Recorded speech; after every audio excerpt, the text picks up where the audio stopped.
Hello everyone, welcome to my YouTube channel और मैं हूं आपकी फ्रेंड मनीषा।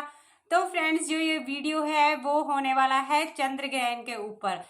तो फ्रेंड्स, जैसा कि आपको पता ही होगा कि जो ये चंद्र ग्रहण है वो 8 नवंबर को पड़ने वाला है। ये साल का अंतिम ग्रहण है और साल का दूसरा चंद्र ग्रहण है। तो फ्रेंड्स, जैसे कि अभी जो 25 अक्टूबर को दिवाली के दूसरे दिन ही ग्रहण पड़ा था वो सूर्य ग्रहण था। इसके बाद 15 दिन के बाद ही ये वाला ग्रहण पड़ने वाला है। तो जो 25 अक्टूबर को जो ग्रहण पड़ा था वो बहुत भारी था भारत के ऊपर। भारत में भी उसका सूतक काल लगा था और भारत में भी वो दिखाई दिया था। तो जो ये ग्रहण लगते हैं वो एक बहुत ही ज़्यादा इम्पोर्टेंट खगोलीय घटना होती है ज्योतिष शास्त्र के अनुसार। और ज्योतिष शास्त्र के अनुसार 15 दिन में इस तरह से दूसरा ग्रहण पड़ना भी बहुत ही अशुभ माना जा रहा है। इसका असर सीधा गर्भवती महिलाओं पर भी बहुत ही गलत असर पड़ने वाला है ज्योतिष शास्त्र के अनुसार। तो फ्रेंड्स, जब भी ये ग्रहण पड़ते हैं, जो लेडीज होती हैं, प्रेग्नेंट लेडी होती हैं, उनको एक टेंशन हो जाती है कि ग्रहण पड़ने वाला है, इसमें हमारे साथ कुछ अशुभ ना हो जाए। तो इसी बारे में आज हम बात करेंगे कि आपको ग्रहण के समय क्या क्या नहीं करना है और आप क्या क्या कर सकते हैं, सूतक काल कब लगेगा भारत में और ग्रहण का टाइम क्या होगा। तो फ्रेंड्स, अगर आप मेरे चैनल पर नए हो तो प्लीज़ चैनल को सब्सक्राइब ज़रूर करें इसी तरह की वीडियो देखने के लिए, और बेल आइकन को भी प्रेस कर ले। अगर आपको मेरी वीडियो अच्छी लगी तो प्लीज़ वीडियो को लाइक करें, शेयर करें और कमेंट करके आप कोई भी क्वेश्चन में से पूछ सकते हो। तो फ्रेंड्स, जो ये ग्रहण होते हैं ये ज्योतिष शास्त्र के अनुसार बहुत ही अशुभ माने जाते हैं। इनका सीधा असर जो हमारे गर्भ में बच्चा पल रहा है उस पर भी पड़ता है। तो इसलिए जो गर्भवती महिलाएं होती हैं उनको बहुत सारी सावधानियां बरतनी पड़ती हैं ग्रहण के दौरान, ताकि जो उनका बच्चा है उस पर कोई भी अशुभ प्रभाव ना पड़े, उसके बच्चे पर कोई भी गलत प्रभाव ना पड़े। तो इसलिए आपको ग्रहण के दौरान बहुत संभल कर रहना है। ग्रहण की एक भी किरण अपने ऊपर नहीं पड़ने देनी है आप। तो फ्रेंड्स, चाहे हम कितने भी एजुकेटेड हो जाएं, बट जैसे ही ग्रहण पड़ता है तो हमारे दिमाग में पुरानी मान्यताओं को लेकर बात आ ही जाती है और हम टेंशन में रह जाते हैं। क्योंकि पहले के जो जमाने के लोग थे वो यही कहते थे कि जो ग्रहण का प्रभाव है वो प्रेग्नेंट लेडीज पर ज़्यादा पड़ता है। यहाँ तक कि जो पशु होते हैं जिनके पेट में बच्चे होते हैं उनके बच्चों पर भी ये प्रभाव ग्रहण का पड़ता है।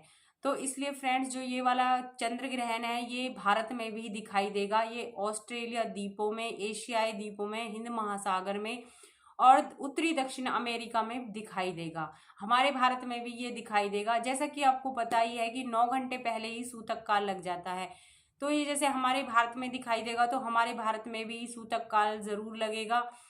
तो जो सूतक काल है उसी से हमें सावधानी बरतनी चाहिए। सूतक काल जैसे ही लग जाता है उसी दौरान से ही जो प्रेग्नेंट महिलाएं होती हैं उनको सावधानियां बरतनी है। अब बात करते हैं कि सूतक काल कब लगने वाला है। तो फ्रेंड्स, सबसे पहले हम जान लेते हैं कि भारत में जो ग्रहण है उसका टाइम क्या होगा।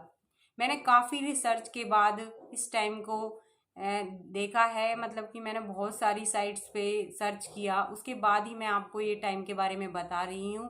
ये टाइम बिल्कुल फिक्स टाइम है ये।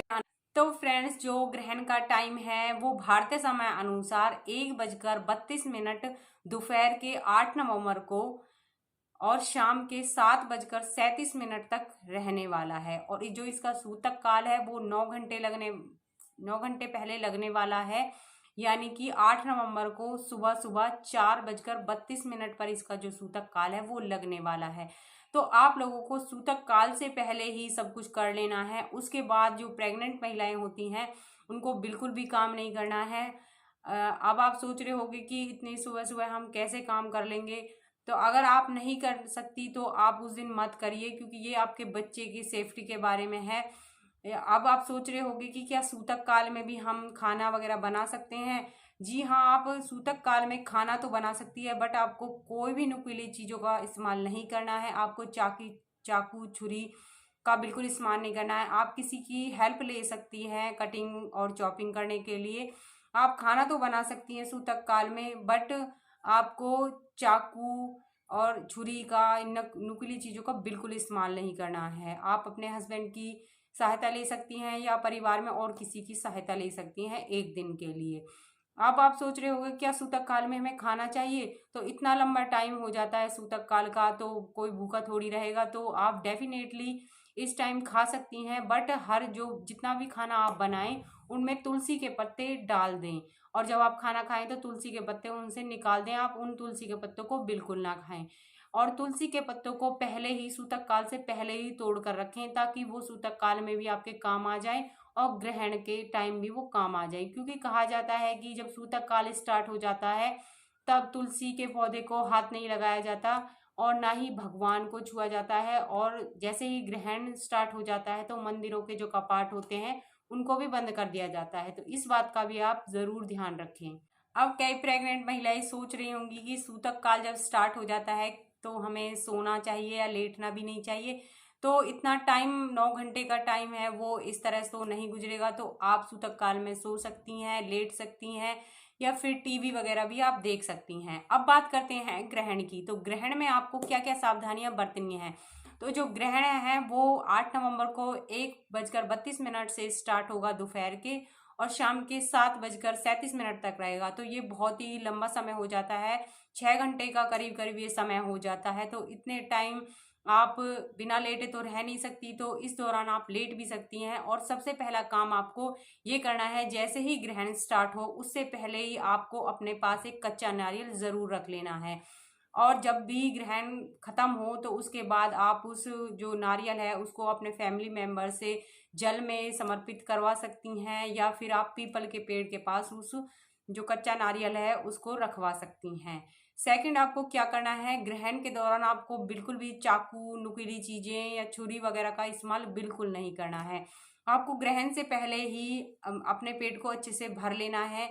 आप चाहे तो ग्रहण के टाइम आप खाना मत खाएं, बट अगर आपको बहुत ज़्यादा भूख लग रही है तो आप ग्रहण के टाइम खाना भी खा सकती हैं। बट आप पहले ही अगर अच्छे से अपने पेट को भर लेंगी तो आपको ग्रहण के टाइम भूख नहीं लगेगी।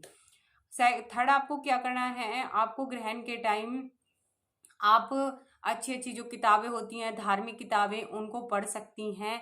अगर आप पढ़ना नहीं चाहती तो आप अपने मन मन में गायत्री मंत्र का जाप कर सकती हैं, जिससे कि आपके बच्चे पर बहुत ही अच्छा असर पड़ेगा। आपको अपने पूरे कमरे के पर्दे वगैरह, खिड़की सब बंद कर लेनी है। आपकी जो कमरा है उसमें बिल्कुल भी बाहर की रोशनी नहीं आनी चाहिए, क्योंकि जो बाहर की किरणें होती हैं वो नेगेटिव असर डालती हैं बेबी पर, वो नेगेटिव किरणें होती हैं। तो इसलिए आप उन किरणों से बच कर रहें। इस दौरान आप रामायण, गीता या आप हनुमान चालीसा वगैरह भी पढ़ सकती हैं, जिससे कि आपके बच्चे पर बहुत ही अच्छा असर पड़ेगा। अगर आप ये सब नहीं करना चाहती हैं तो आप थोड़ी देर फ़ोन भी देख सकती हैं, उसमें धीमा धीमा म्यूजिक भी चला सकती हैं, जिससे कि आपके बच्चे को बहुत ही अच्छा लगेगा और आपका भी मन लगा रहेगा। फ्रेंड्स, जो ये ग्रहण का टाइम है काफ़ी लंबा है, 6 घंटे का टाइम है। तो इस दौरान आप अगर चाहें तो सो भी सकती हैं।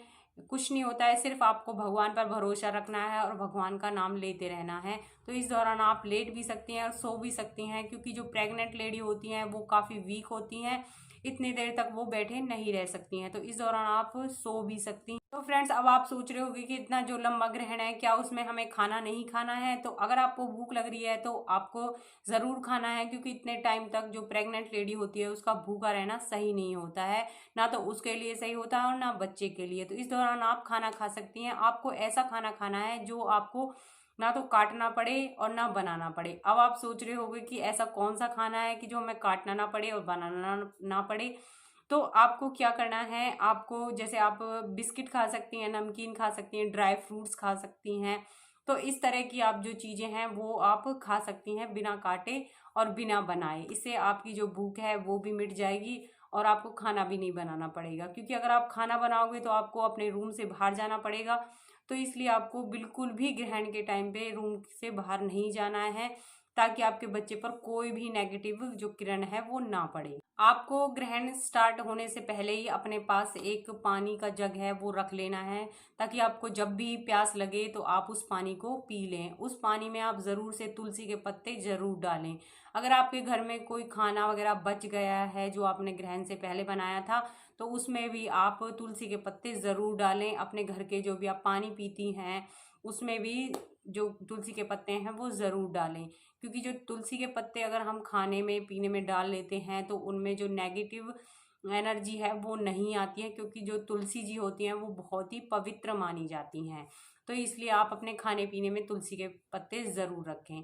तो फ्रेंड्स, आपको अपनी प्रेगनेंसी के दौरान ये सब चीज़ें ज़रूर याद रखनी है। अगर आप अपने बच्चे की सलामती चाहती हैं तो ग्रहण के टाइम ये सब जो भी मैंने आपको बातें बताई हैं उन पर आपको ध्यान रखना है। आपको बिल्कुल भी नुकीली चीज़ों का प्रयोग नहीं करना है, क्योंकि कहा जाता है अगर जो प्रेग्नेंट लेडी है चाकू छुरी का यूज़ कर लेती है ग्रहण के दौरान तो उसके जो बच्चे हैं उसके लिप्स कटे आते हैं, किसी के ईयर कटे आते हैं, किसी के फिंगर कटी आती हैं। तो इसलिए आप 4-5 घंटे की बात होती है, आप इन चीज़ों का बिल्कुल इस्तेमाल ना करें।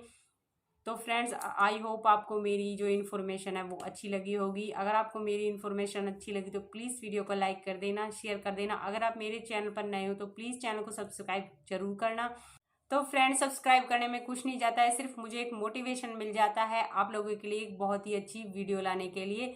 तो इसी तरह की वीडियो देखने के लिए प्लीज़ चैनल को सब्सक्राइब करें, बेल आइकन को प्रेस करें।